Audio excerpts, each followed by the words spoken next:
Unified 911, anong matutulong namin sa'yo? Anya ti maitulong mi ken kapo. Anong may tatabang ko sa Unsay imo? akong ikatabang nimo? Ngini makadabang namisal ka no. Sa anumang wika o dialekto, may tulong na darating sa iyo.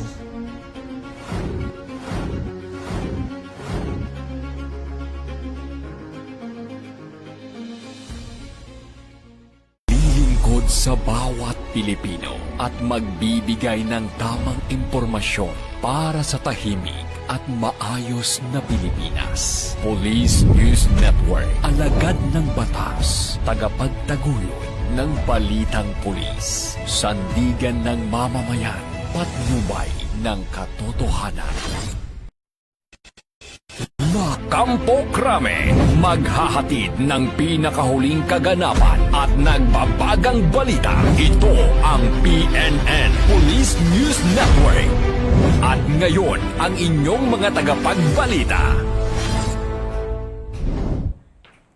Magandang araw, Bagong Pilipinas. Ako ang inyong alagad ng batas, tagataguyod ng balitang pulis. Ako po si Patrolwoman Evelyn Lumabi mula sa RMFB and CRPO. Maghahatid sa inyo ng tamang balita, kwento ng pulis at serbisyo para sa mamamayan.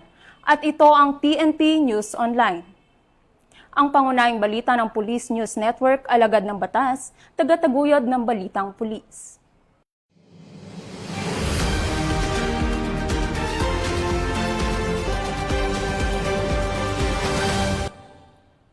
Narito ang mga balitang hatid ng ating PNN correspondents mula sa iba't ibang panig ng bansa.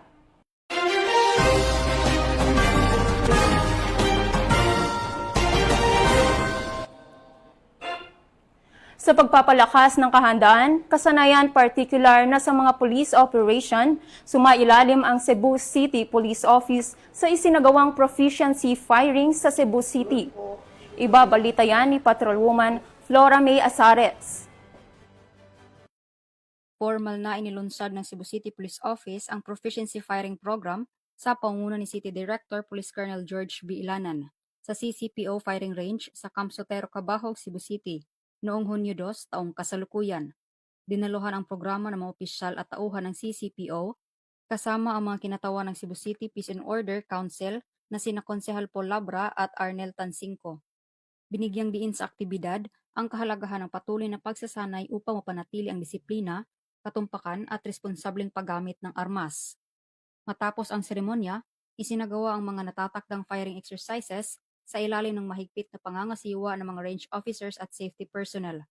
Tiniyak din ang mahigpit na pagsunod sa mga itinakdang safety protocols at standard operating procedures upang mapanatili ang kaligtasan ng lahat ng kalahok.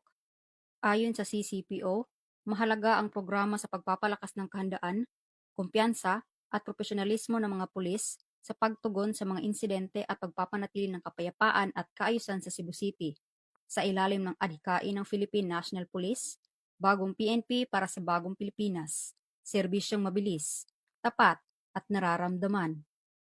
Mula dito sa Cebu City Police Office, ako inyong PNN correspondent, Patrolwoman Flora May Azares, nagbabalita para sa Police News Network, alagad ng batas, tagataguyod ng balitang pulis, bagong PNP para sa bagong Pilipinas, serbisyong mabilis, tapat, nararamdaman.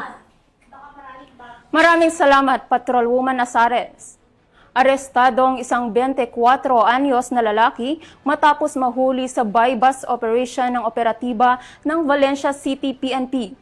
Mahigit ang 34,000 pesos na halaga ng hinihinalang shabu, kumpiskado. Magbabalita dyan si Police Corporal Michelle Abatayo. Arestado ang isang 24 anyos na lalaki matapos maaktuhan sa isinagawang buy-bus operation ng mga otoridad sa Purok 2, Barangay Lombo, Valencia City, madaling araw ng Mayo at 31 taong kasalukuyan. Kinilala ng pulisya ang sospek sa alias na Roger, isang empleyado sa isang parmasya at residente ng Valencia City. Pinangunahan ng City Drug Enforcement Unit ng Valencia City Police Station ang operasyon sa ilalim ni Police Lieutenant Christopher R. Ibanez, katuwang ang 2nd PMFC Bukidnon, RPDU 10, 1003rd Maneuver Company ng RMFB 10, City Anti-Drug Special Unit Team at Bukidnon Provincial Intelligence Unit sa koordinasyon ng PDEA. Nakumpiska mula sa sospek ang 4 na sachet ng hinihinalang shabu na may kabuuang timbang na 5.3 grams at tinatayang standard drug price na 36,040 pesos. Na-recover din sa operasyon ang buy-bust money, isang plastic container na hinihinalang lalagyan ng iligal na droga at isang cellular phone. Kasalukuyang nasa kustodiya ng Valencia City Police Station ang sospek habang hinahanda ang pagsasampa ng kasong paglabag sa Republic Act 9165 o Comprehensive Dangerous Drugs Act of 2002. Ito ang bagong PNP para sa bagong Pilipinas, serbisyong mabilis, tapat at nararamdaman. Mula dito sa Police Regional Office 10, Bukidnon Police Provincial Office, ako ang iyong PNN correspondent, Police Corporal Michelle Gulay Abatayo, alagad ng batas, tagataguyod ng Balitang Pulis. Maraming salamat, Police Corporal Abatayo. Bagong pampublikong comfort room, hatid ng mga miyembro ng Revitalized Police sa barangay ng Catanduanes 2nd Provincial Mobile Force Company, kung saan pinasinayaan ni Provincial Director ng Catanduanes PPO, Police Colonel Virgilio Buena. Ang magandang balita ay hatid ni Police Master Sergeant Shali Marie Melendez. Formal nang isinagawa ang blessing at turnover ng bagong tayong public comfort room sa City Lusong, Barangay Maysuram, Karamuran, Catanduanes. Isa ito sa mga naging proyekto ng Revitalized Police sa barangay ng Catanduanes 2nd Provincial Mobile Force Company sa lugar na naisakatuparan sa pamamagitan ng matibay na pakikipagtulungan ng RPSB team sa lokal na pamahalaan ng Karamuran, Barangay Maysuram at mga pribadong sektor. Pinangunahan ni Reverend Father Jomar Tartaco ang nasabing blessing habang naging panauhing pandangal si Catanduanes Police Provincial Office Provincial Director Police Colonel Virgilio Arbuena, kung saan naging saksi din ang iba pang personalidad at mga residente ng barangay. Nagpasalamat naman ang konseho ng barangay, mga kabataan at residente sa mga tulong at mga naging proyekto ng RPSB Maysuram. Buong puso po ako nagpapasalamat sa RPSB Team Maysuram sa napakalaki po ng pagkakaiba ng mayroong RPSB team sa isang barangay. Kasi po, natutulungan kami at napupunaan po ang aming mga pangangailangan o kakulangan sa barangay at higit sa lahat, madaling ilapit sa amin ang mga serbisyo publiko. Sa aming mga minamahal na RPSB Maysuram, lubos po kami nagpapasalamat ng mga kabataan sa inyong walang sawang suporta at serbisyo sa aming barangay. Ang inyong dedikasyon sa pagpapanatili ng kaayusan at kapayapaan ay tunay na kahanga-hanga. Salamat sa inyong pagtulong sa mga proyekto, pagresolba ng mga problema, at pagbigay ng seguridad sa aming mga pamilya at pagiging aktibo sa lahat ng oras. Ang inyong pagmamahal sa aming barangay hindi matatawaran. Maraming salamat po. Namatik na mo na ang gobyerno adyan masaraparan. Handang magtabang sa amo, mas na kaikuha na mo. RPSB Maysuram, salamat po. Ang inisyatibo ay direktong tugon ng RPSB team sa isa sa mga pangunahing suliranin na inihayag ng mga residente noong isinagawa ang Needs Assessment Survey.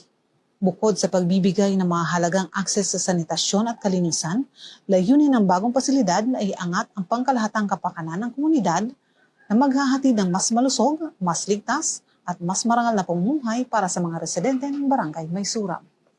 Mula dito sa Catanduanes PPO, ako po si Police Master Sergeant Shali Melendez, nag-uulat para sa Police News Network. Bagong PNP para sa bagong Pilipinas, serbisyong mabilis, tapat at nararamdaman.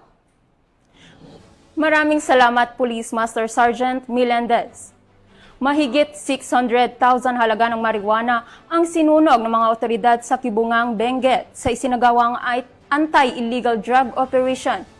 Police Staff Sergeant Jenwin Bulingan magbabalita.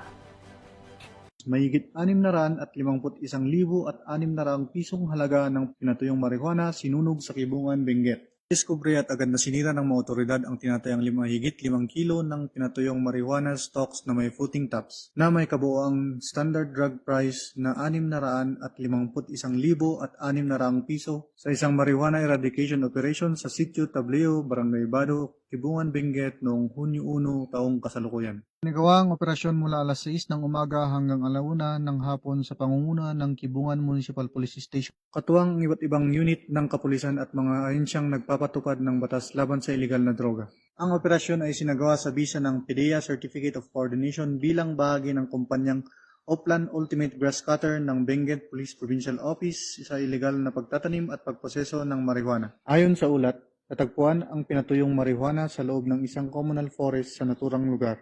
Matapos itong maayos na maidokumento, agad na sinunog ng mga operatiba ang mga nakumpiskang marijuana sa mismong lugar ng operasyon. Kumuha rin ang mga otoridad ng sapat na sample na isusumite sa Regional Forensic Unit, Cordillera Administrative Region para sa kaukulang qualitative examination. Patuloy naman ang pinaigting na kampanya ng mga otoridad laban sa iligal na droga upang mapanatili ang kapayapaan at kaligtasan sa mga komunidad sa lalawigan ng Benguet.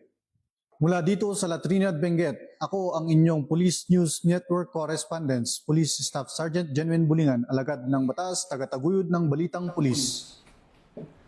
Maraming salamat Police Staff Sergeant Bulingan. Sa patuloy na kampanya ng Philippine National Police, sinalakay ang isang drug den ng pinagsanib puwersa ng Camarines Sur PNP at Philippine Drug Enforcement Agency, kung saan naaresto ang 4 na drug suspect at nakumpiska ang 156,000 halaga ng hinihinalang shabu matapos ang bypass operation sa Magaraw, Camarines Sur. Nakatutok dyan si Police Master Sergeant Leia T. Carrascal. Joint operation ng Kaugma Caps at PDEA sa Magaraw nagresulta sa pagbuwag ng drug den.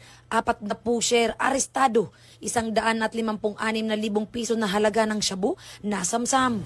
Mas pinaigting ng Kaugma Caps ang kampanya kontra iligal na droga matapos mabuwag ang hinihinalang drug den at maaresto ang 4 na drug personalities sa sinagawang bypass operation bandang alas 4:30 ng hapon noong Mayo 27, 2026 sa Zone 5, Barangay San Pantaleon, Magaraw, Camarines Sur. Kinilala ang mga sospek na sina alias Mike, Marwi, Chris, Jeff na mga pawang residente ng Magaraw, Camarines Sur. Pinagsamang puwersa ng Magaraw Municipal Police Station, PDEA Provincial Unit Camarines Sur at Camarines Sur MARPSTA ang nagsagawa ng operasyon na nagresulta sa pagkasamsam ng isang sachet ng hinihinalang shabu na ginamit sa bypass kapalit ng 17,000 piso na mark money. Sa follow-up search, nadagdagan pa ang 14 na sachet ng hinihinalang shabu ang nakumpiska na may kabuang tinatayang timbang na 23 gramo at standard drug price na 156,000 at 400 piso. Isinagawa ang inventory at dokumentasyon sa mismong lugar ng operasyon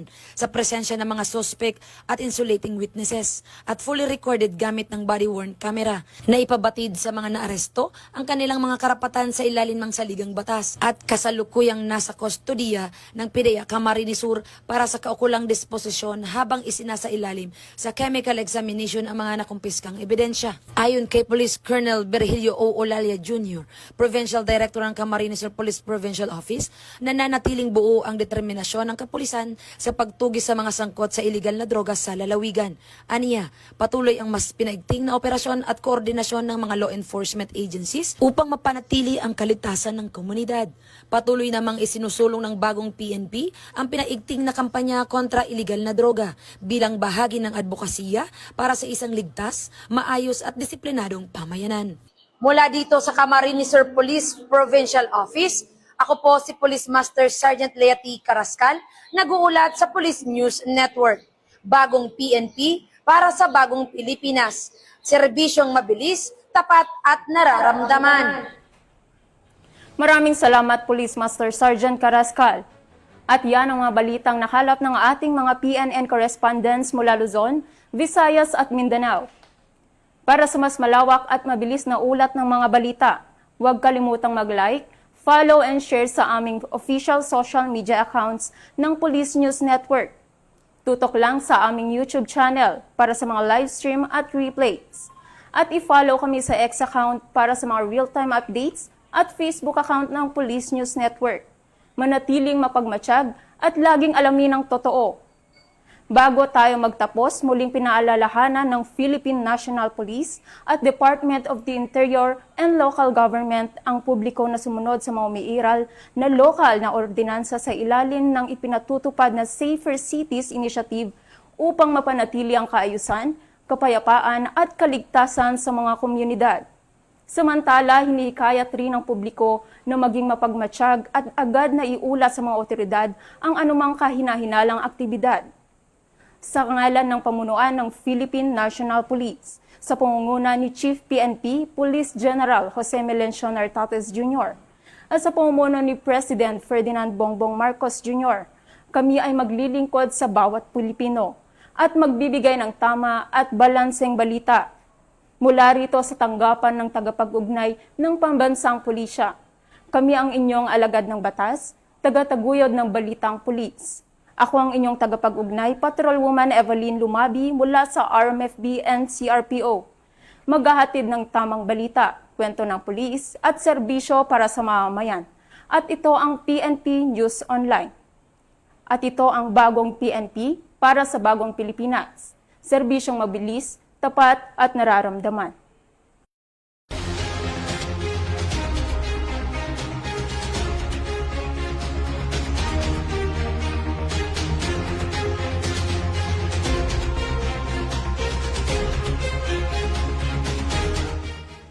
Police News Network, alagad ng batas, tagapagtaguyod ng balitang pulis.